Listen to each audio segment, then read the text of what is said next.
Welcome to all. In any teaching learning process, we know that more than the curriculum as well as the transaction, assessment is also an integral part. Why assessment is becoming more important? So in today's session, the discussion is upon managing assessment. Assessment is an integral part of any teaching learning process, and we can see that it is an ongoing process in the educational context.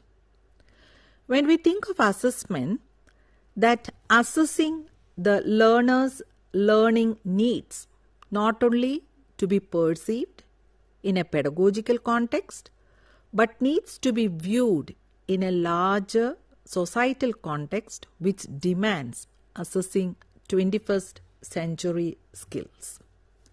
In today's session, the major objectives are differentiate among measurement, assessment and evaluation, list the features of evaluation, develop understanding about the relationships among objectives, learning experiences and evaluation, categorize the functions of evaluation, develop understandings about the characteristics of a good test. When we look at the derivation of the word assessment, it is derived from the Latin word assidia, meaning to sit with. So what does this term imply? This implies that it is something we do with and for students and not to students. We are doing this assessment for the better performance of the students, not to students. So how the assessment is important that as it is an ongoing process, we are trying to understand the learner's deficiencies, in what aspects they have the deficiencies. And the next one, when we look at the term assessment, there are three terms which becomes similar in nature, but they are not the same. The three terms are measurement, assessment and evaluation. So a discussion on these three terms, how these three terms differ among each other is important. When we look at the measurement, we can see that the measurement means assigning some numerals according to certain rules for one's abilities or traits. What does it mean? We can see that here some number we are giving or scoring we are giving for the abilities or the traits of the learners. So here the measuring of the score of the student. Suppose I stated that Sunitha scores 72 marks in social science. It denotes that the 72 is the scoring and it is numerical in nature. It shows the ability of Sunitha in the subject of social science. Coming to the point of assessment, what we can see is that assessment means collecting information about the quality or quality of change in a student. So different kinds of tests and the strategies, it gives quality to the learners. So what type of changes are occurring in the learners is to be assessed. That is the meaning of assessment. Coming to the next term, that is evaluation, we can see that it judges the merit, value or desirability of a measured performance.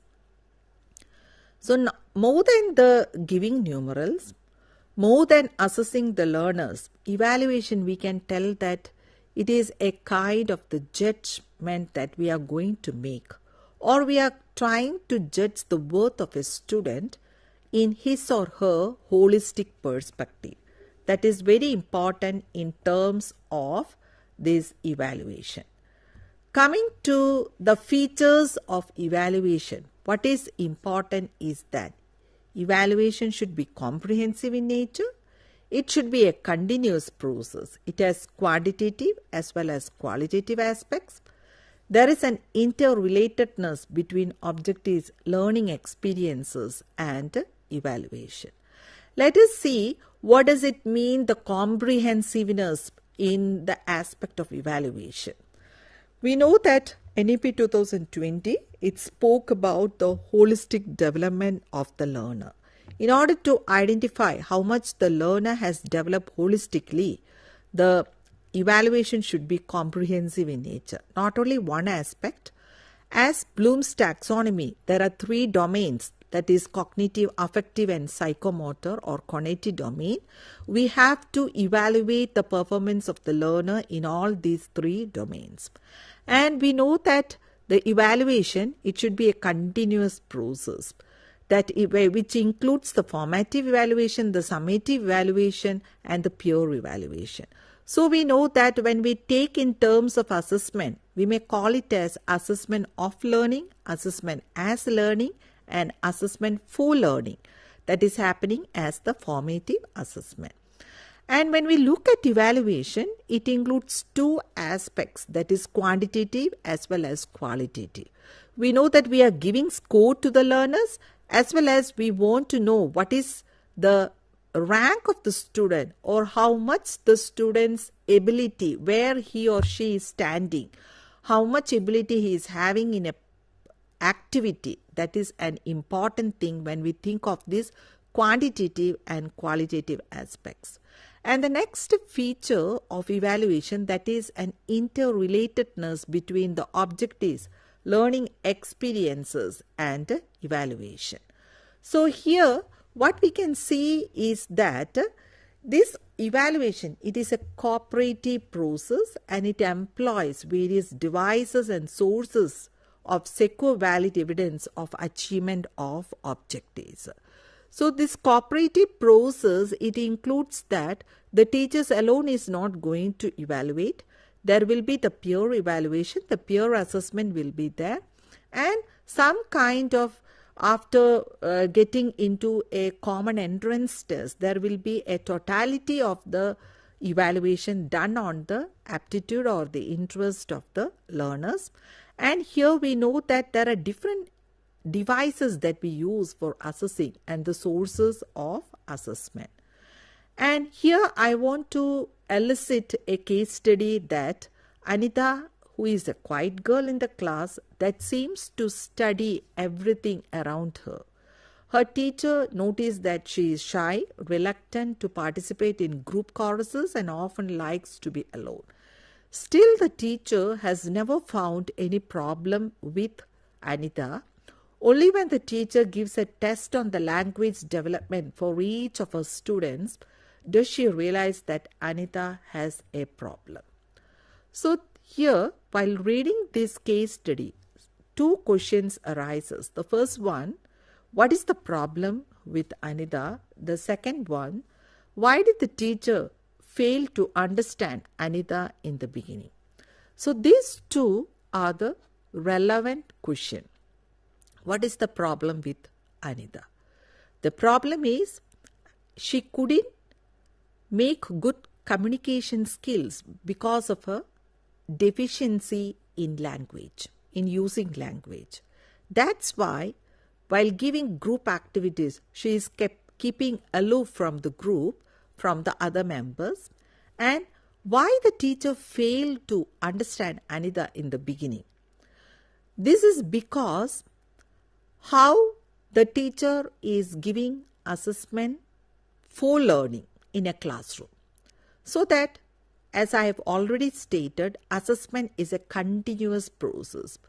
While introducing assessment as a continuous process, a teacher can identify the difficulties or the learning needs of each student.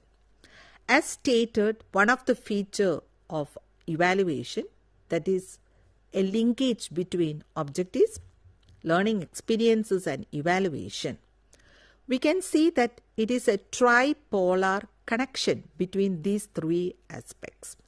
The first one, the objectives, and nowadays we are framing the learning outcomes. Based on the learning outcomes, we have to frame the activities or the learning experiences. And that experiences we are going to evaluate or to assess.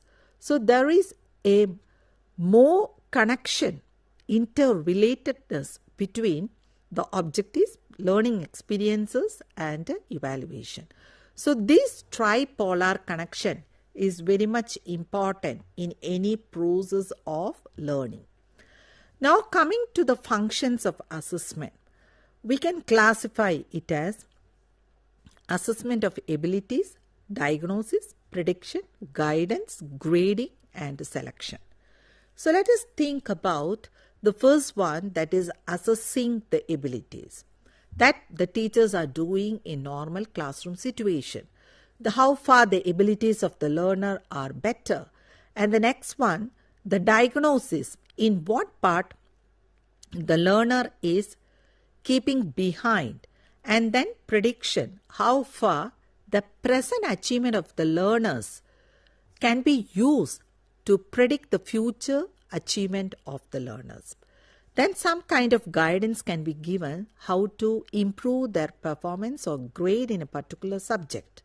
Then about the grading, what type of grading we have to give.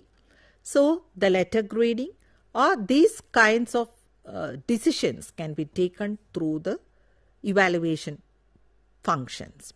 And then comes the selection. Here the selection comes that suppose in an entrance test, based on the aptitude of the learners, we are conducting the test and then finding out what are the aptitudes and interests of the learners. So these are the functions of evaluation. Coming to the characteristics of a good test. So in order to evaluate, we have to frame a tool. The tool may be the test or some other things.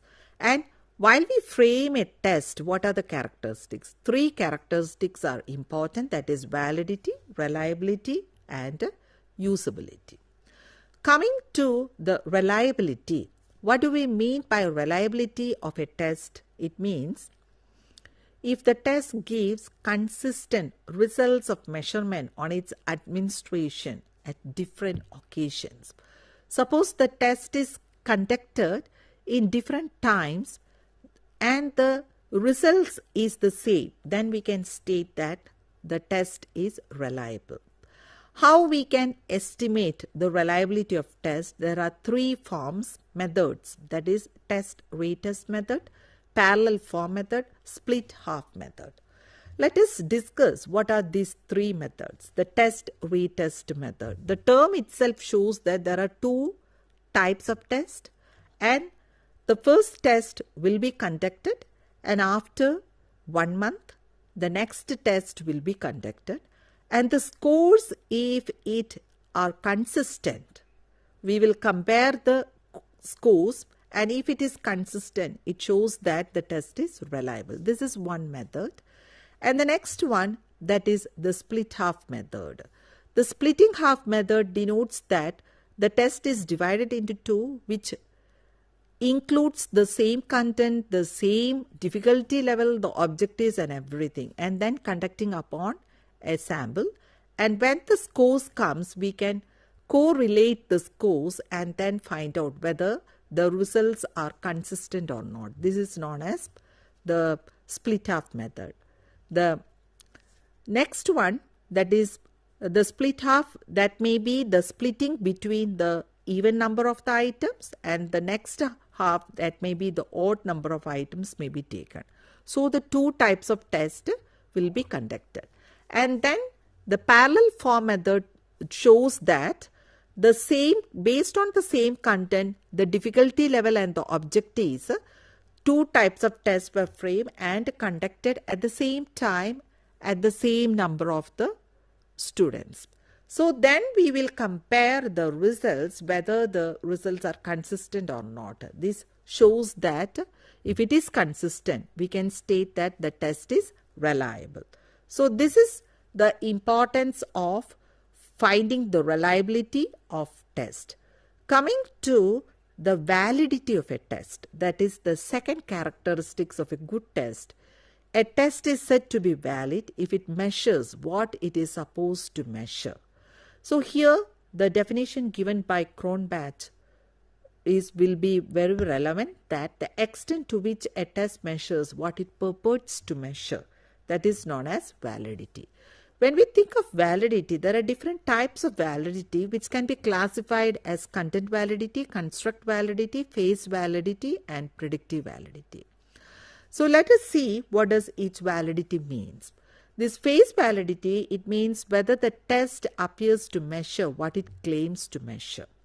Suppose the test want to measure the traits of a personality, and if it is not measuring the traits and instead of that it is measuring some other intelligence aspect, we cannot state that it has phase validity. So it should measure the same thing what it intends to measure. Coming to the construct validity, we state that the extent to which a test captures a specific theoretical construct or trait and it overlaps with some of the other aspects of validity. So the constructs, we will take some of the psychological constructs or some of the main constructs, and the test is able to measure that type of constructs. Then we stated that there is construct validity. Coming to the content validity, the extent to which the items on a test are fairly representative of the entire domain the test seeks to measure. For example, the test wants to measure the big 5 personalities, and we know that if there are questions related with openness, nervousness, agreeableness, neuroticism, so then we can state that the content is apt. But if it doesn't include the content of the big 5 personality, we cannot state that the test has content validity. Coming to the predictive validity, that the degree to which a test accurately predicts a criterion that will occur in the future.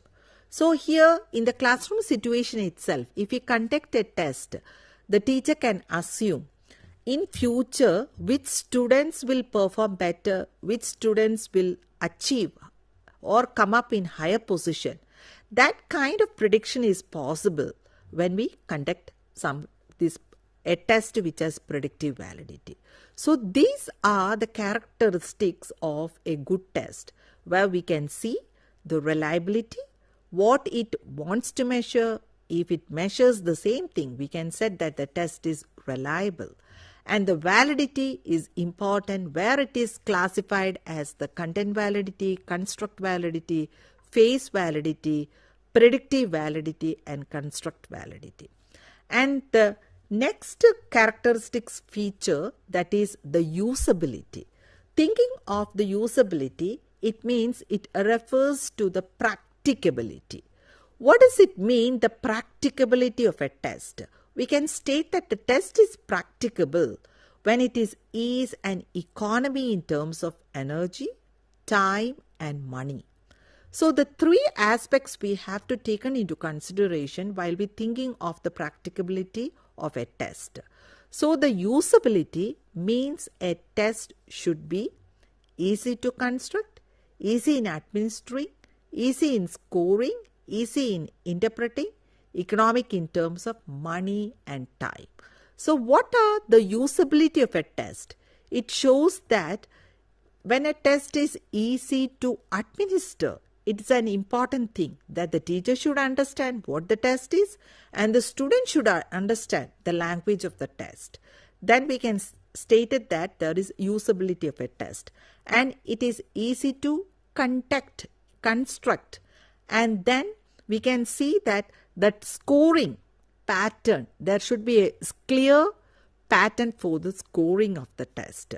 So there should be easy in scoring and then easy in interpreting. Interpreting of what? Interpreting of the test scores or the results what the learner has achieved. It is an important part while we conduct a test in classroom. Then economic in terms of money and time. That's why in question paper we are giving importance for the duration, the weightage, the standard. So all these things are important while we construct a test. So when a test contains all these things, we can state that the test has the characteristics of usability. So here, when we manage assessment, what are the things to be taken into account? That is, we can state that there should be, what type of things is that? There should be the validity of a test, that is the characteristics of the test is important, and the assessment of the test is very much important in terms of the context where it is conducting. And we state that normally when we think of a test, we are thinking about the classroom situation. But in order to assess the 21st century skills within the classroom situation is not enough. We have to go outside of the classroom situation where we can assess the 21st century skills. And here, next we have discussed about the characteristics of a good test, like that the reliability, validity, and usability. So managing assessment is an important aspect in any teaching learning process, and it should be comprehensive in nature, and it should be continuous in nature, so that we can see how far the learner can achieve in formative assessment, in peer assessment, or in summative assessment. Or in other words, we may state it as assessment for learning, assessment as learning, and assessment of learning. Hope that you got an idea that how the assessment should be conducted, how the three aspects of assessment are interrelated, that is learning objectives, learning experiences, and evaluation, and what are the characteristics of a good tool. Thank you.